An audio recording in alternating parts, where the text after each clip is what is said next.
నాకైతే ఆట వచ్చినప్పుడు హైదరాబాద్ పంపించి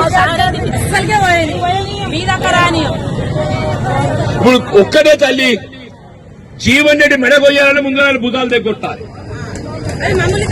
కాదు తల్లి ఇలా మెడ నా గొంతు కొయ్యాలంటే ఏం చేయాలి? నా భుజాలను దగ్గొట్టాలి. నా భుజాలు ఎవరు? మహేష్, రాజశేఖర్, పులిరామ టోటోలు అని చెప్పి అంటున్నా. ఈ టోటోలు 30 మంది ఉన్నారు. ఈరోజు 30 మంది ఉన్నారు తల్లి అంటున్నా. నా కాలు చేతులు నరికి మంత్రం మీద వండ పెడతాది న్యాయమేనాడమ్మా?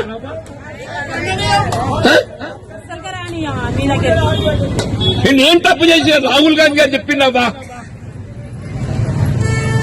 చట్టసభకి ఏ పార్టీకి ఎంపీ అదే పార్టీలు ఉండాలి. ఇదే రేవంత్ రెడ్డి గారు చెప్పిండ్రు. ఎవరైనా పార్టీ మాత్రం రాళ్ల బట్టి కొట్టు అని చెప్పిండు. నిజమమ్మా?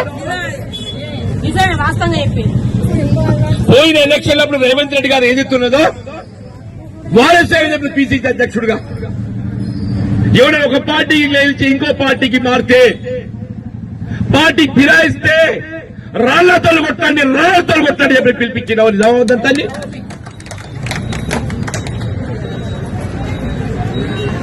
ఓటుని ఆయుధంతో కొడదామంటున్నా. రేవంత్ రెడ్డి గారు రాళ్లతో కొట్టు అన్నాడు.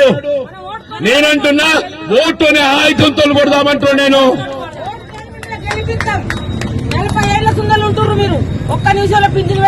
మన చేకూర్తి ఏదైతుందో రాజు దొంగలు పడ్డట్టు ఏదైతుందో ఎత్తుకపోయిందమ్మా.